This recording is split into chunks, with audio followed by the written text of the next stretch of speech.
जी को आपके आशीर्वचनों के लिए, शुभकामनाओं के लिए।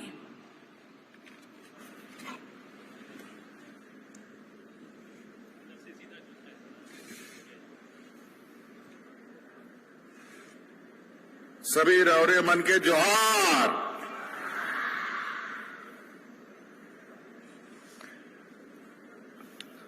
आज यहां लोहरदगा जिला के इस खेल मैदान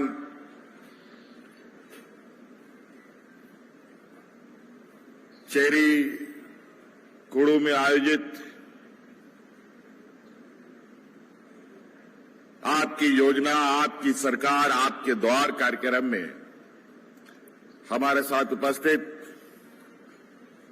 मंच पर हमारे मंत्रिमंडल सहयोगी वरिष्ठ मंत्री आदरणीय रामेश्वर उरांव जी, हमारे साथ उपस्थित हमारे मंत्रिमंडल सहयोगी बड़े भाई सत्यानंद भोक्ता जी,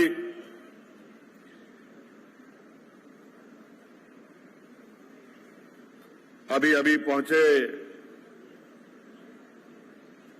बड़े भाई बंधु तिर्की जी, यहां उपस्थित राज्यसभा सांसद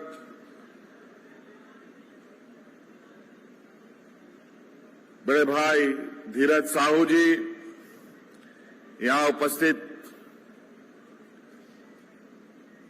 पूर्व विधायक सुदेव भगत जी, यहां उपस्थित जिला परिषद अध्यक्षा रीना भगत जी और हमारे सचिव वंदना दादेल जी, वरिष्ठ सचिव वंदना दादेल जी, सचिव विनय चौबे जी, उपस्थित यहां जिला के डीसी एसपी साहब, सभी पदाधिकारीगण और विशेषकर आज के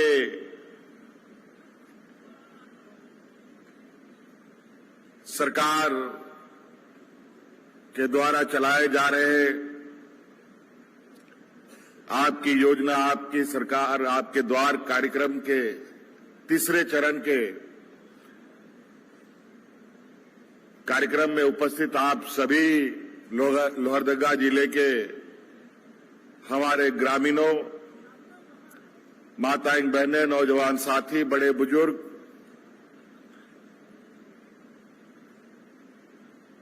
हमारे मानकी मुंडा पहान भाई, पत्रकार मित्रों, आप सबका मैं हार्दिक अभिनंदन और स्वागत करता हूं।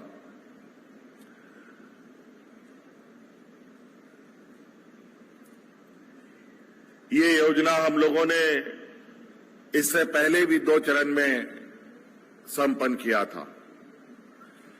2021 से ये योजना एक बार 2021 में चला, 2022 में चला, अब ये 2023 में तीसरा चरण का ये कार्यक्रम है और तीसरे चरण का कार्यक्रम का तीसरा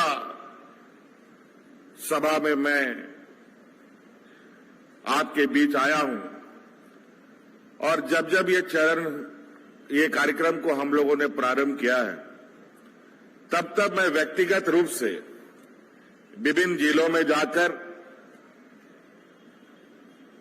इस कार्यक्रम को और इस कार्यक्रम के गतिविधियों के बारे में, इस पर चल रहे कार्यों के बारे में मैं व्यक्तिगत इसकी जानकारी लेता रहा हूं। पहला चरण का हम लोगों ने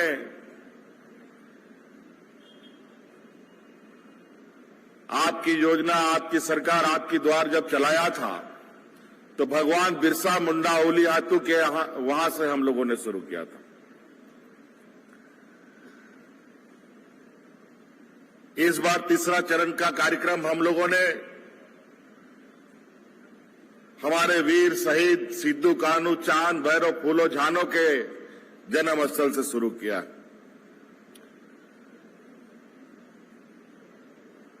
और हर दिन हर जिला में, किसी जिला में 4 प्रखंड है तो 4 पंचायत में, किसी जिला में 5 पंचायत में, किसी में 6 पंचायत में, किसी में 2 पंचायत में ये शिविर चल रहा है। आज भी आपके जिला में, सेन्हा में, बदला पंचायत में, लोहरदगा के हिरही पंचायत में और भंडरा के काशी पंचायत में भी ये शिविर चल रहा है। और एक तो हम लोग यहां भी एकत्रित हैं।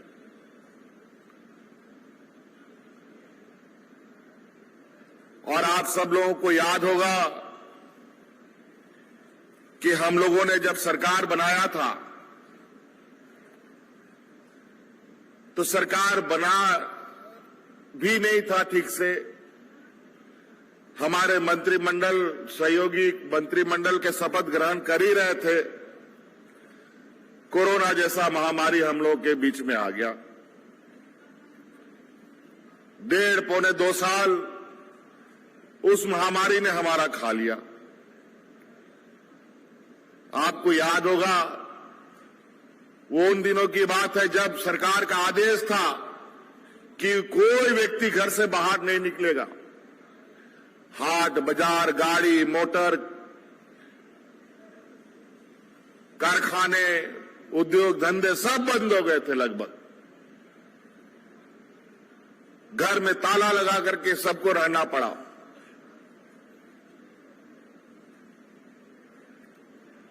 हमारे बड़े पैमाने पर विभिन्न राज्यों में मजदूरी करने जाने वाले लोग अलग अलग राज्यों में जाके फंस गए।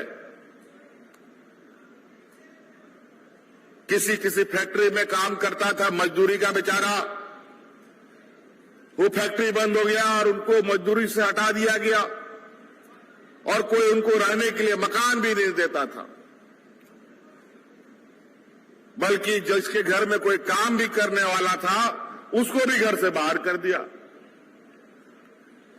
बेचारा वो मजदूर, रोजगार करने वाला जाता कहां, पैदल सब लोग चला था। और उस समय आपको याद होगा पूरा देश में त्राहिमाम हो गया। लोग पैदल पैदल अपने, कोई मुंबई से, कोई दिल्ली से, कोई कलकत्ता से, कहां से अपना घरों की ओर चल पड़ा था। कोई रिक्शा से चल दिया, कोई साइकिल से चल दिया, कोई मोटरसाइकिल से चल दिया। जिसके पास कुछ नहीं है वो पैदल भी चल दिया, महिला पुरुष बच्चे सब।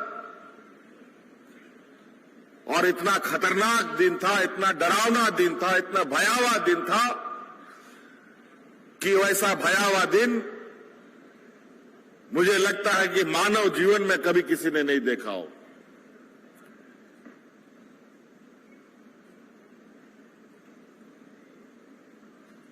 गरीब मजदूर की महिलाएं सड़कों पर बच्चे को जन्म दे रही थी। लोग भूखे प्यासे सड़क में मर जा रहे थे।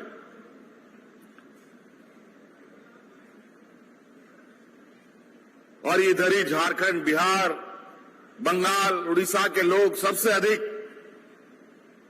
रोजगार के लिए मुंबई, दिल्ली, बेंगलोर में जाते थे, दक्षिण की ओर जाते थे।